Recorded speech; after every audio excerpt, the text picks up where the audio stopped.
Okay, so good evening, everyone, and welcome once again into 9 lecture in the CBRL Graduate Network Development Seminar Series.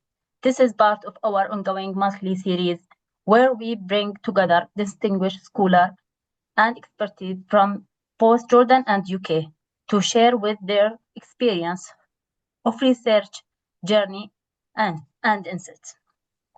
So today's session titled Using AI in Research for Processing Analytic Data will be presented by Dr. Dana Liqdah. In this lecture, Dr. Dana will explain how AI enhance research by improving data processing and analysis.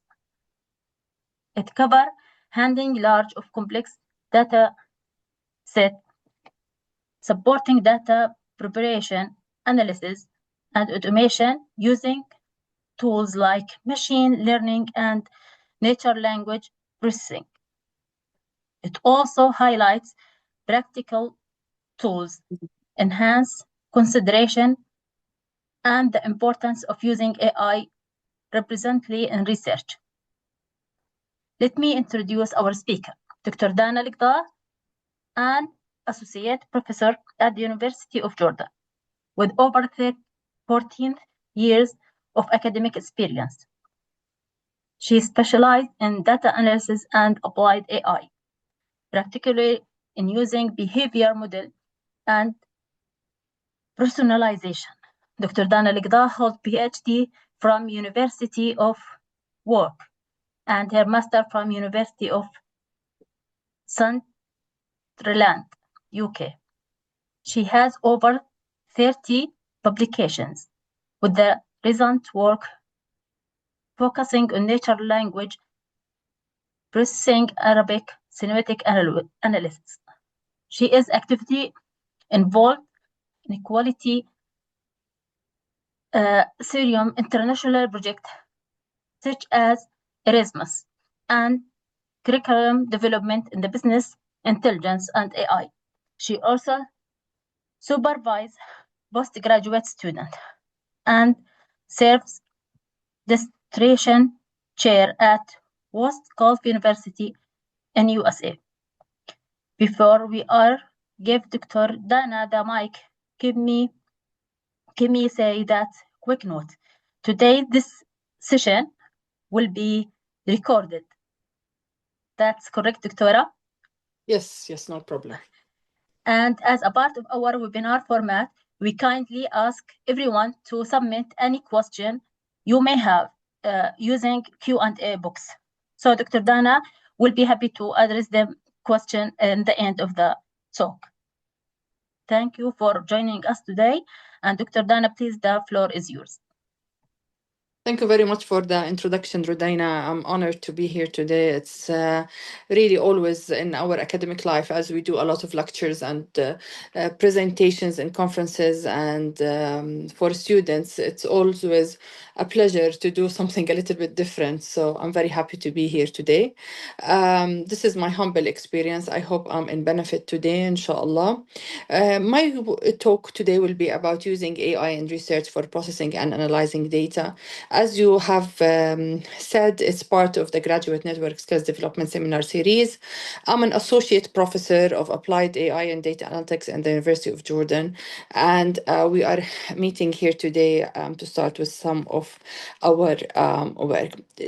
As a start, I would like to say why it's important to conduct such lectures, why we are doing these lectures. Now, the rapid growth of data is transforming research in miraculous ways that we never even dreamt of. In 2001, when scientists thought about the size of data, if they want to make it as something physical, they said we can put a whole column of data from Earth and to the moon. That's in 2001.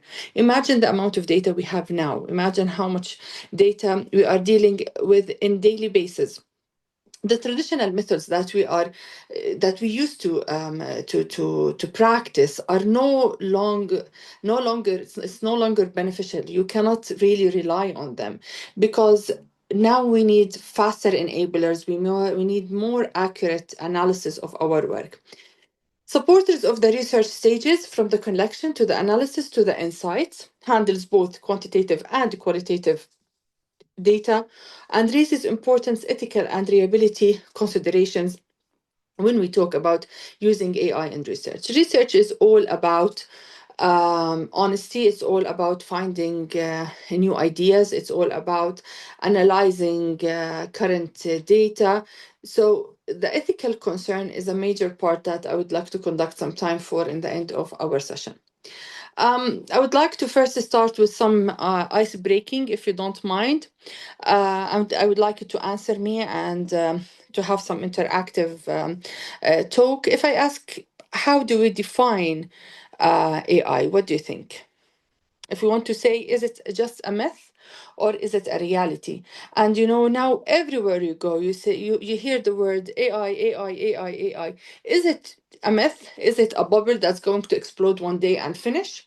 Or is it a reality that is going to be part of our technology? So if I want to ask you, what do you think about AI? When you hear the word AI, what comes to your mind? It doesn't need to be something academic or technical, not at all. I just need to know, what do you think when you say, okay, AI? What comes to your mind? Yes, Fatima.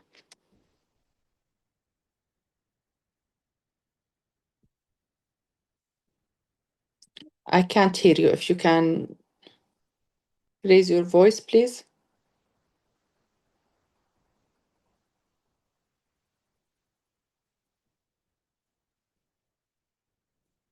Hmm. Anyone else? Because I don't seem to be hearing Fatima.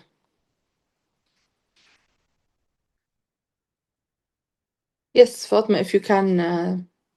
Yes, can you hear me now? Sorry, Yeah. I didn't know how to unmute you. Okay. Yeah. Yeah, regarding your question, I think, well, first of all, AI is here to stay.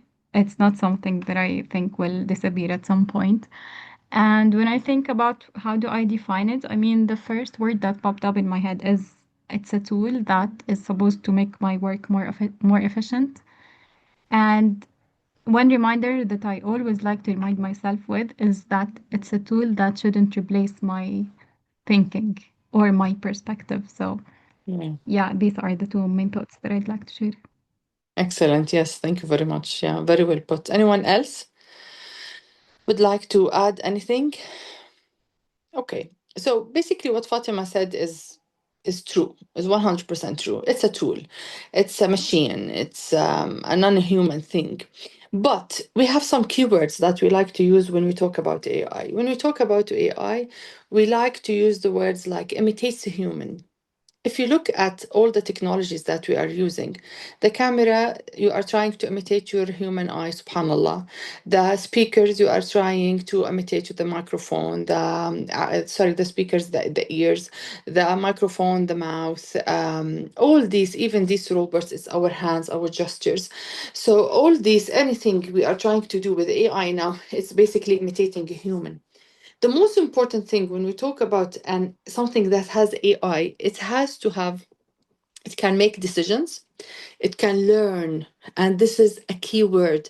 So anyone who asks you what do you think about AI, you have to say it's a learning machine.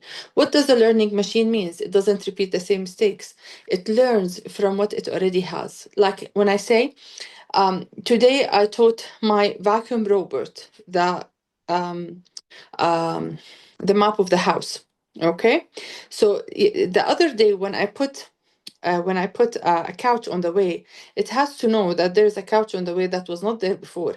So it has to move around this couch. So it's a learning process, and it has to make the decision to move around the couch. So whenever we say the word AI, the concept, it is a concept. It's not just a definition. It's not a word.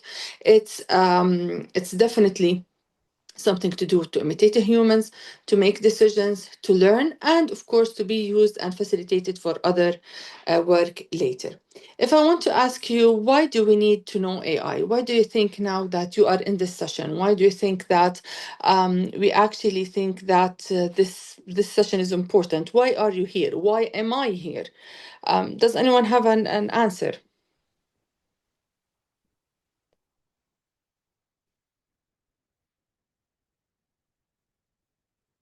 Mm. I think you already had your coffee and everything and lunch. You should be more engaging, hopefully. Anyone, please, would like to say?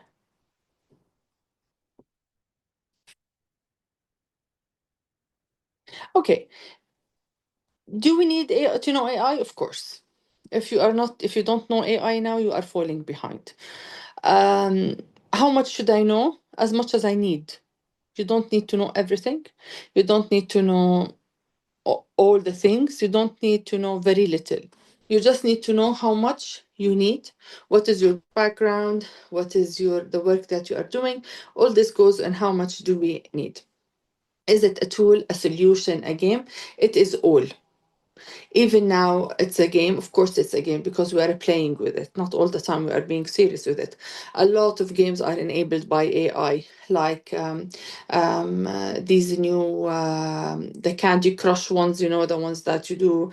This is all AI enabled. These are algorithms that work in the background. If your kids like to play PUBG or Call of Duty or Fortnite, these are all AI enabled. Is it a tool? Definitely, as I will show you today. We have numerous tools of AI, and today we will be introduced to some of these tools. Is it the research now easier or harder? What do you think?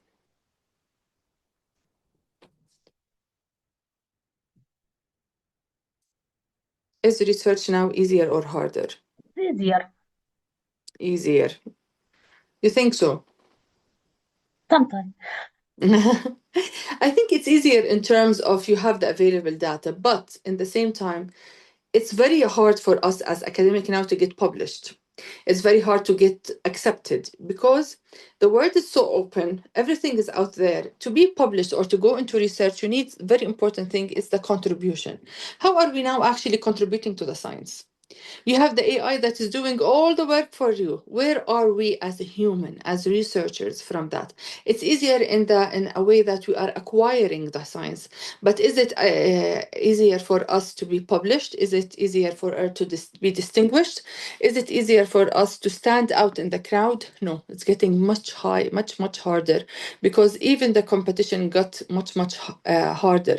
We are not only talking about competition against a human. Now we are talking about competition against machines, about large language.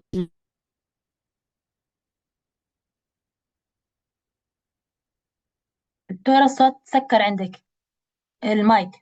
Sorry. We are talking about a competition that is not only about a human. It's also about machines. We are basically computing against machines. Okay, so the first thing that I would like to start with, since it is the major or it is the core of our work, when we talk about data. Data is a plural word, by the way. A lot of people think it's a singular. No, it's a plural word. The singular from it is datum. I don't know if you knew this before or not. When we talk about raw facts, when we talk about figures, when we talk about observations, when we talk about anything that we are just have it. My name, Dana, is data. My date of birth is data. My everything that is here is data because it's only an observation. There is nothing you can do with it if you don't have anything to connect it with. As I told you, it can be numbers, text, images, sounds, or whatever you think is everything that you have around is just a set of data. By itself, it has no value, no meaning until we process it. Okay, I have another question for you. Did you ever thought, how does social media, how do social media makes money? Where does it get the money from? It's all free. You can do whatever you want. You can sign up for free. Use all the things that they have for free. So how do they make money? How are they millionaires? How do they billionaires even maybe? How is money made?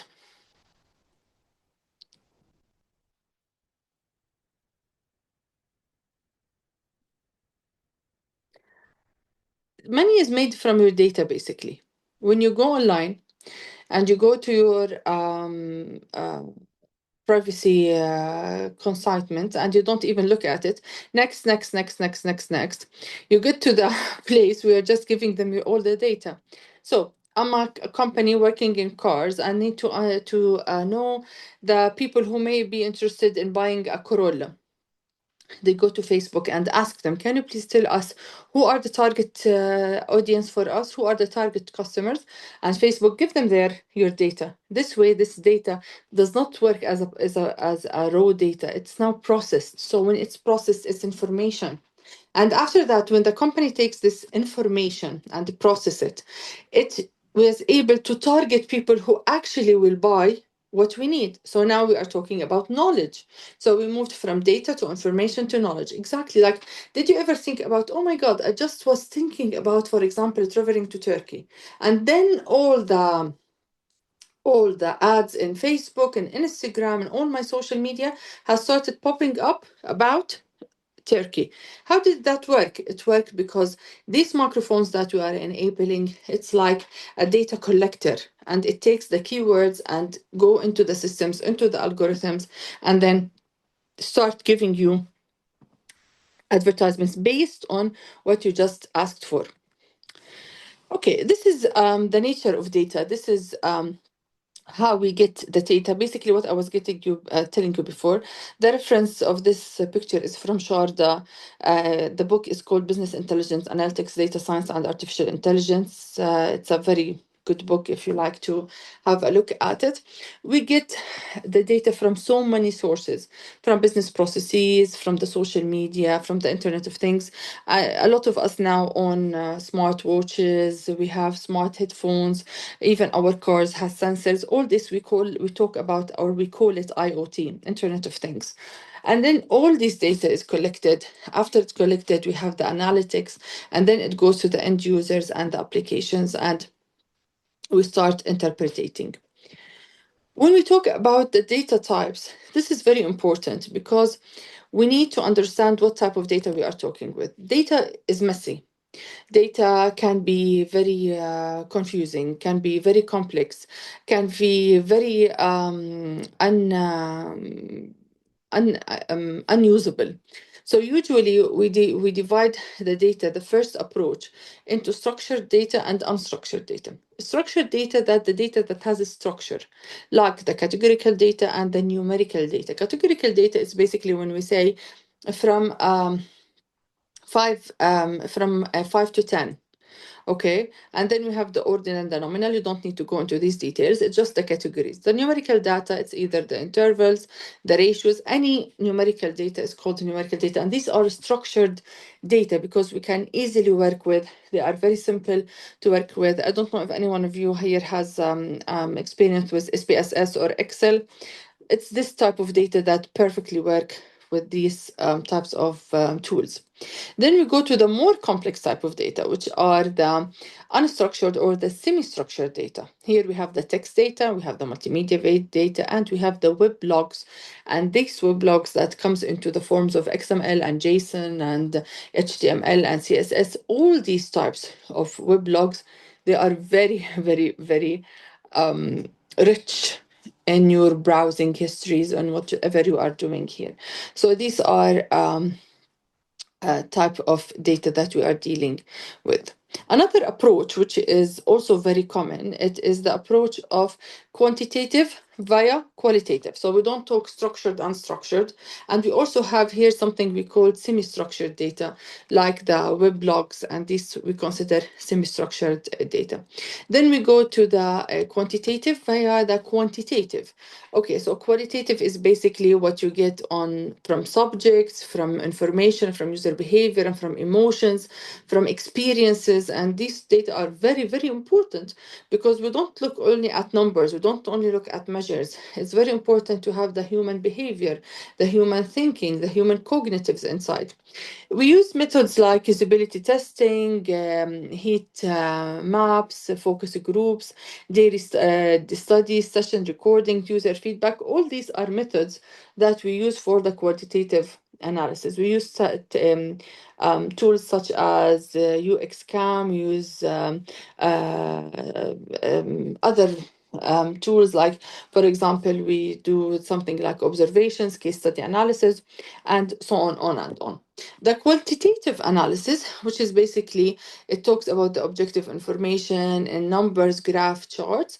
We use the web analysis, and we'll talk about these more now.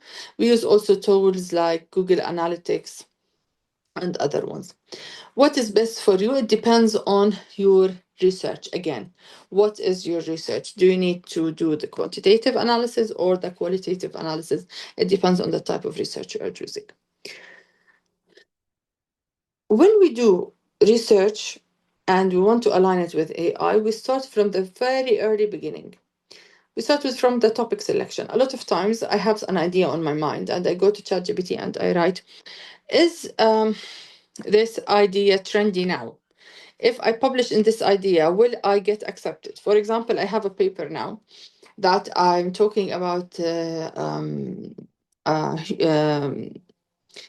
perceptions of people of e-government services. Okay, and how can we revolutionize this to have a personalized experience for each citizen?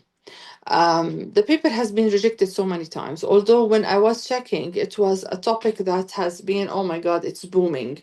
So now I think I know the problem where it is. They need certain things with the data and the outcomes. But it starts from the early beginning. What is the topic that I'm selecting? Is it worth investigating? For example, if we want now to do a research about corona, nobody's going to accept our paper because it's a story from yesterday. If we want to talk about, for example, from a technology perspective, OpenAI and Nevada now has been fighting over the involvement in the war. So this may be an interesting topic of research at the time being. Then we move to the literature review. Also, doing literature review has always been the hardest bit for me when doing a research, because you need to read and read and read and read, and after you read, you need to summarize, then you need to connect the papers together. It's a very complex process. Now AI can help you easily with this type, and not just like going to ChatGPT and do it. I will show you some tools now that help you with that. Data collection. Now, the data collection, it was very hard before to have the data collected from websites. Now we have all sorts of APIs. These APIs are connected with AI tools that they can easily fetch the data that you need. And data analysis, of course, all the data that you need to do the analysis, to do to give you interpretation of your results. And finally, to help you with the writing, like, are you writing in an academic language? Are you writing the correct interpretation of the results that you have? That's also go into the writing. To move to the visualization, when you want to visualize your work, you want to visualize your results, also we have other helpers from the AI. For the literature review tools, we have many tools. Some of them are paid, some of them are not. I would like to show you, if you allow me to exit the here. Let me show you, I've already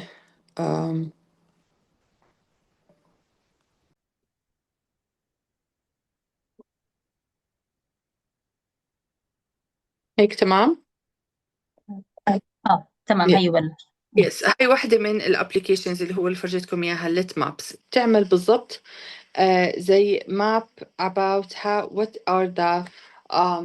are the articles near your work. So it's amazing how it can help you exactly on the work that you have been doing.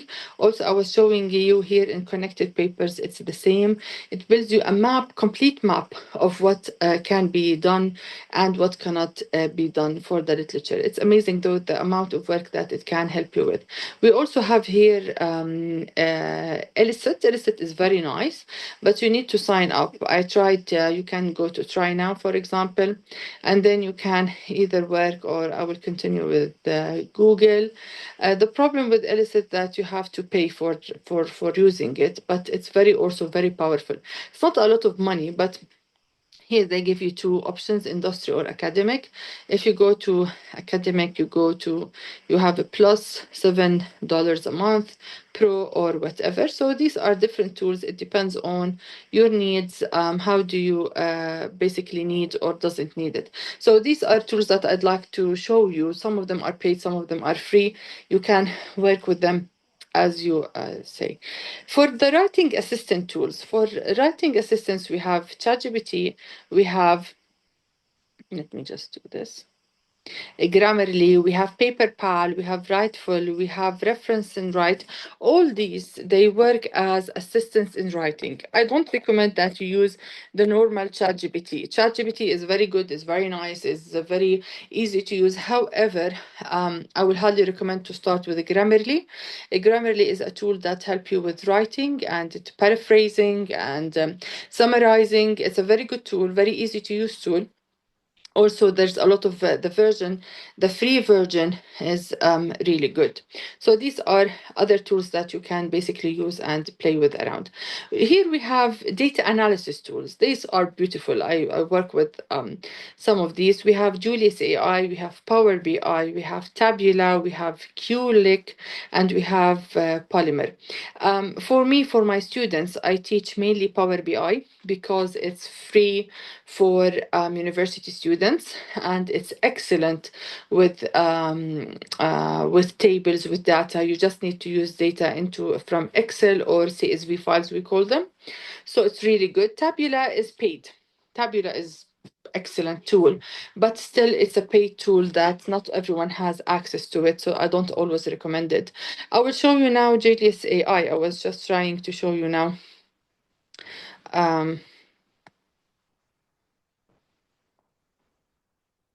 Okay, so here we have QLick. Here we have we can get the faster, cleverer, smarter analytics platforms. And you can start with for free, which is really good. You can have like an experiment for free. Here you can start 14 days free trial, no credit card required. You just need to register here and you put your data in whatever form you think is beneficial. Julius is the same thing as well. The data try Julius is for free. Again, you just need to do simple registration, and after that you can continue with work and give them some data, and they can play around with the data. I was a little bit on. You see here, how do you plan to use Julius? For example, data person, continue. Where did you hear from about us? I'll say internet. And then here they say, okay, we got it. And what you need to analyze today, you can summarize your insights in PDF files. And guys, the very nice things about these things that you don't need always to give them just data that is numerical. You can even give them interviews, the recorded interviews that you have put, and they can do the analysis based on user research questions or whatever. So these are some of the tools that you can get back to and see how they help you in the analysis of your work. Very beneficial. It can give you some free access. You want fully free access. If you have a student ID, you can easily work with Power BI. It's also very good in visualization, and it gives you insights of data. For the qualitative analysis, qualitative analysis, that when we have texts, we like to use something that we call NVivo or atlas.ti or ChatGPT for text analysis. That's when you need to go for the plus or the upgraded sentiment analysis tools. There are a lot of libraries in Python that helps with that. Thematic coding, these are also tools for qualitative analysis. Visualization tools, again, we go back to Tabula, Power BI, Fizzly, Gamma. Gamma AI is a very nice visualizing tool. AI presentation tools. I will show you Gamma AI. I'm sorry, I'm jumping between, but because I want you really to have a good insight about what we are talking about.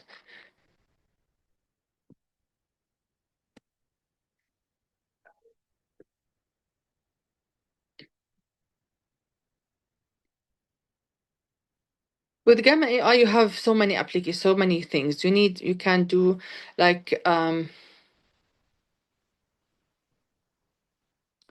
it can tell you if you want to visualize some data that you have, or you want to basically you want to do for yourself a presentation. You make a create a new with AI.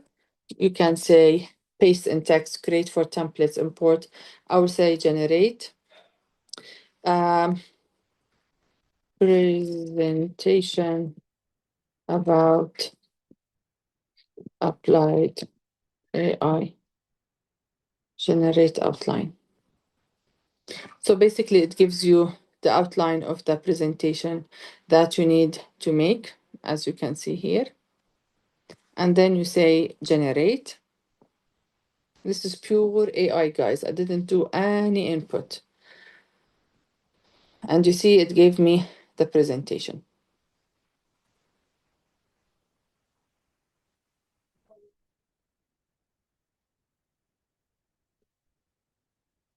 You see? Here we have a full presentation created from scratch. I just gave it the order, I just gave it the prompt, and it started to do 10 slides of presentation of a line of code. Do you know that I learned about Gamma AI from my child, from my boy? He's a very smart boy, but a very lazy one as well. So basically, he doesn't like to do any effort. So one time I was in his school in the parents' meeting, and the teacher, the Arabic teacher, he's not good in Arabic. So the Arabic teacher said, okay, I do love him. He's a really smart guy, but he's a very lazy one. And I said, yes, I know that he is a lazy one, but what did he do? She told me that she asked him for a presentation. He didn't want to put the effort to do the presentation. So he basically knew about Gamma AI, and he did the presentation. And all his classmates were very upset because he didn't do any work. Still, he got a full mark. And she said, I give him full mark for his intelligence, not for his work. So sometimes you don't really need to be working hard as much as working smart, as they say. You see here, I have a full presentation about applied AI transforming business today and tomorrow. Look at the slides. Imagine how much time it will need you to do such slides. And of course, it's not only about that, it's also about how can we do other analysis and visualization of our work. Very interesting for me, at least, and I find joy doing this stuff. All-in-one tools. We have ChatGPT, of course, Notebook LM, large language model, Avid Note, integrated research assistants. All these are tools that you can look at. We don't have enough time to explore everything. I wish we had enough time so I can go into each tool extensively. Some tools are better than others, but generally speaking, they are all very good tools. For reference management, and this is one very important and hard to use thing. Also, I didn't include here, we have something called LaTeX. Does anyone know it? Used it before? LaTeX, it's for writing. Anyways, we have Zotero, Mendeley. I used it in my PhD with EndNote, and now it's becoming better and better and better. AI-assisted citation management. Free via paid. Power BI is free, as I told you, for students, and some upgrades are paid. Tabula, it's limited free, and most of it is paid. Julius AI, we have a free trial, but it's paid. Excel, it is paid to get the software, but once you get the software, it's all free.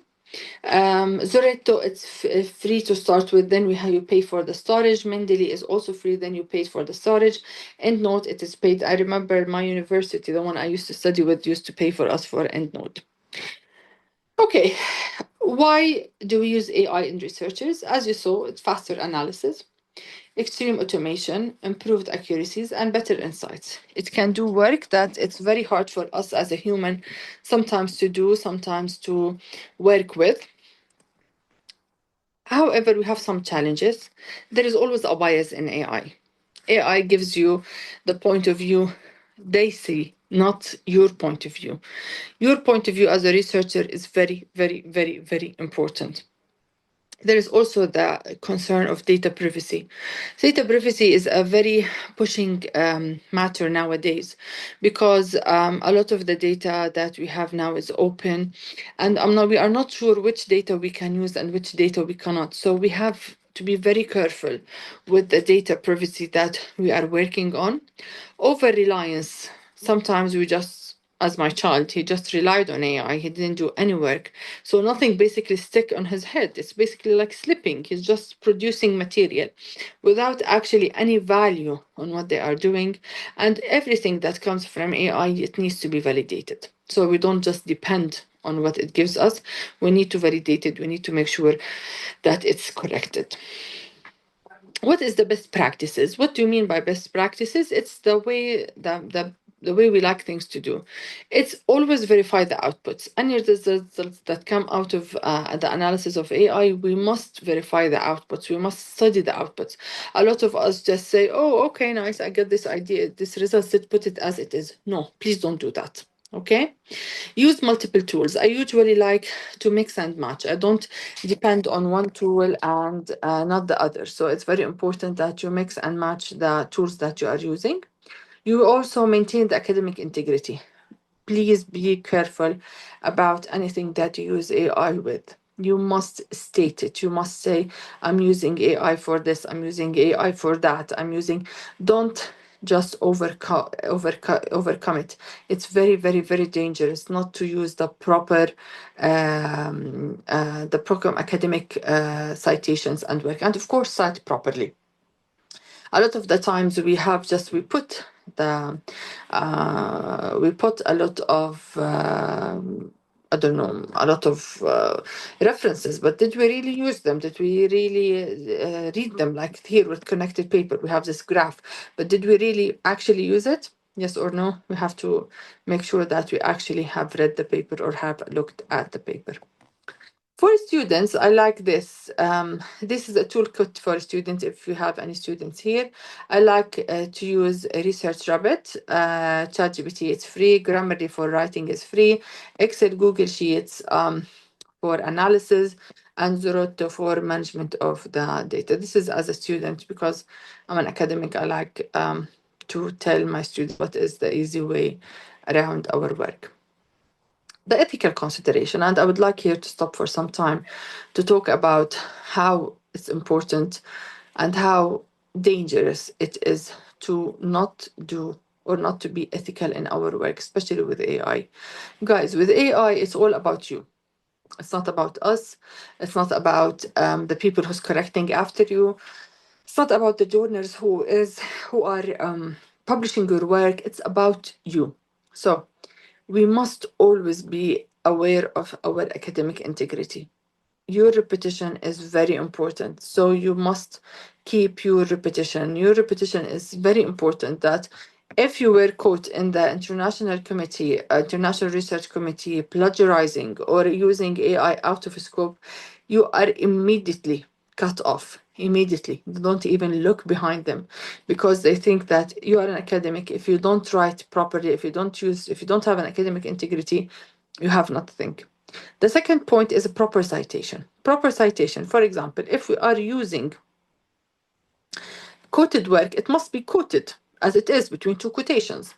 If we are using paraphrased work, it has to be mentioned that this work is paraphrased from this and this. If we are summarizing, so we have to make sure that we are doing the proper citation. Don't mix and match. Sometimes we are tired at the end of our research. We put the name of one author on another paper. We have to be very, very carefully. Some reviewers actually take the time to check your references. Data privacy, what data are you giving me? It's very important to tell me what is the data that you are giving me. Where did you get this data? Do you have the authorization for this data? I work now with an American university. This American university is very, very strict with the ethical concerns. So with the data privacy, we have something that we call IRBs. So we have to apply for acceptance of the boards of the IRB to accept what type of data we are going to collect. and how we are going to collect it. Even for questionnaires, it's amazing. Surveys, how did you get the survey from? Where did you get it from? Is it questions that you have done, or is it questions that they are already in the literature? So they really, really care about the data privacy and how it is used.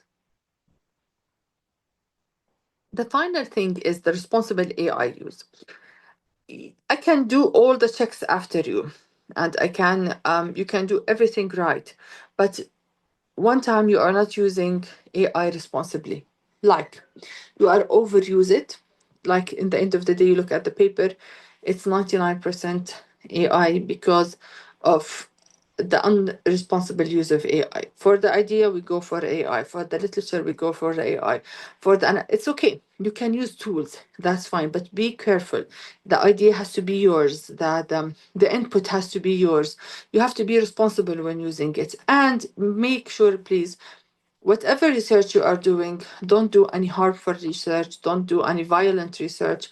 Don't do any research that may cause problems in your work.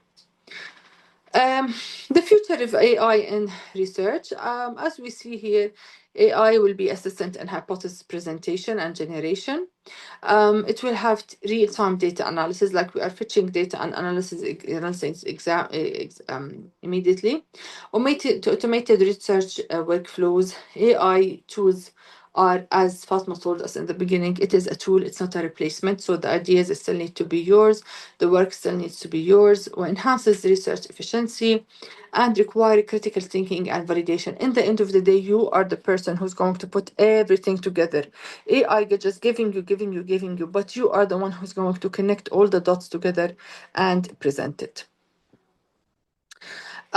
These are, I've already done that while I was working with you. Like you can find papers, user-connected papers. We used using Research Rabbit, summarized using ChatGPT. I did already that with you. So you can try it by yourself at home, and I can leave my email if you need to get back to me for anything. I would be more than happy. How is if I want to conclude, I will say now that AI is transforming research by improving its efficiency and enabling deeper insights. However, it is still a work done by machines. So please be aware that these are machines and only machines. Here are the references that I used to create this presentation today. And I will leave 10 minutes for questions and answer if you don't mind. Thank you very much.